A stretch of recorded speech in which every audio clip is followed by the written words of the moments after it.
G'day guys, Keno from Supercoach Spuds here with the round 15 review. So round 15 we scored 2,282. Actually a pretty good score, but not relative to everyone else this week. So yeah, you'd think that was a good score, but a bit below par. We've gone down 1,000 spots in the ranks, down to 5,783. So not looking good. I'm just waiting until next season, hoping we can have a good year because, it's really just gone downhill since the start of the buys for me. And, 4 trades left, not looking good. We'll head on over to the team. So, Tom Stewart, look, we brought him in, he went, I know I lost 3 out of 5. Come on. I'm aware of that. Thank you. Sorry. Tom Stewart, 58, played lockdown on Charlie Cameron. I don't know what Chris Scott was thinking. Like, surely you know that Tom Stewart's an intercept defender. He's not a lockdown defender. So I don't know what they were doing there. Yeah, shocking score from Stewart. Had a good fourth quarter, so it could have easily been a 30, 35 score. But, really disappointing there. Jake Lloyd, 73, hadn't dropped below 95 all year before that score. And, again, probably the 2 most reliable defenders this week, both failing. So a 73 from Jake Lloyd, disappointing. So D1 and D2, pretty shocking. Whitfield, 116 against the Hawks. Good game from Whitfield, love to see it. Stephen May, 3 tons in a row. That's what we brought him in for, finally rewarding us. Jaden Short, 101. Pretty decent score there. 97 average. Not much to say about Short. Just a bit up and down, but still gives you a ton here and there. And Ridley, 111. Got that roll back now. And looking like a top 6.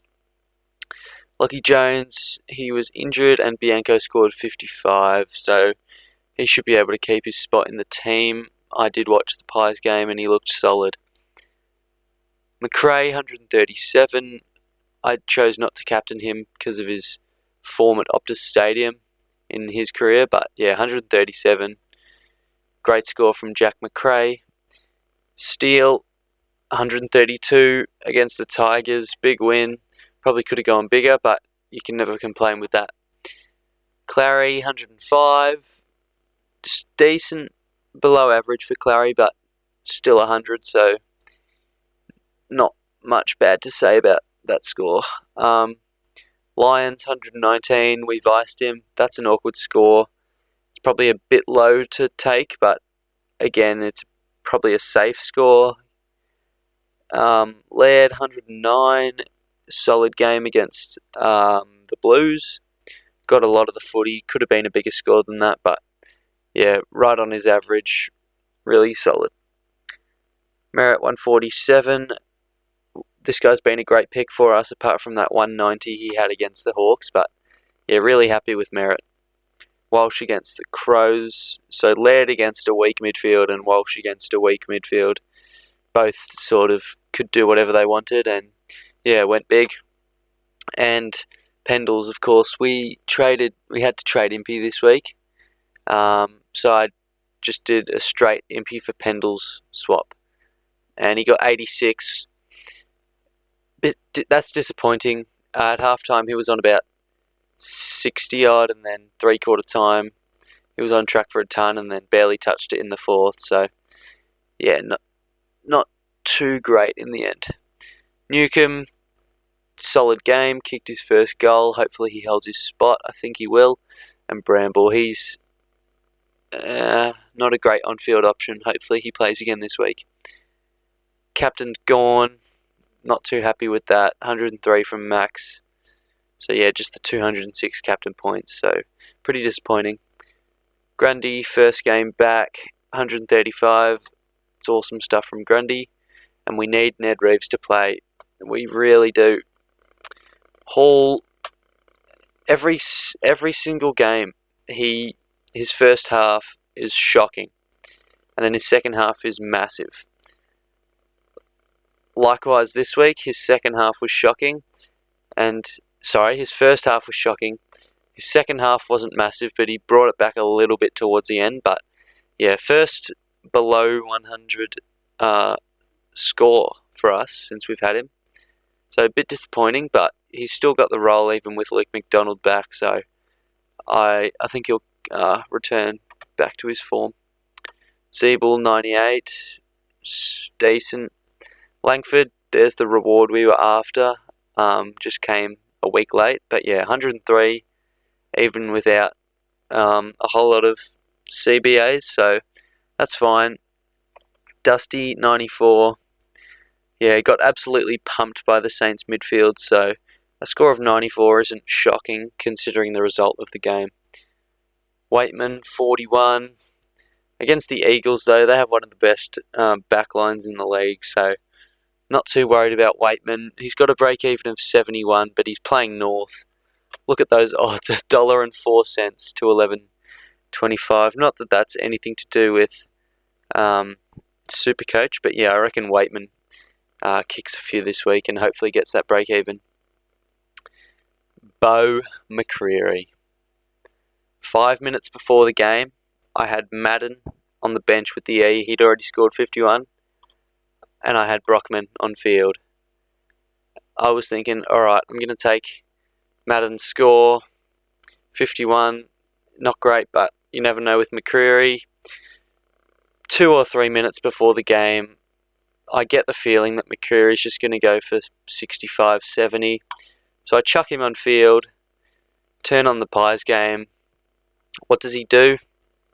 He limps off the ground with a hamstring. And that pretty much ruined my day for a few hours.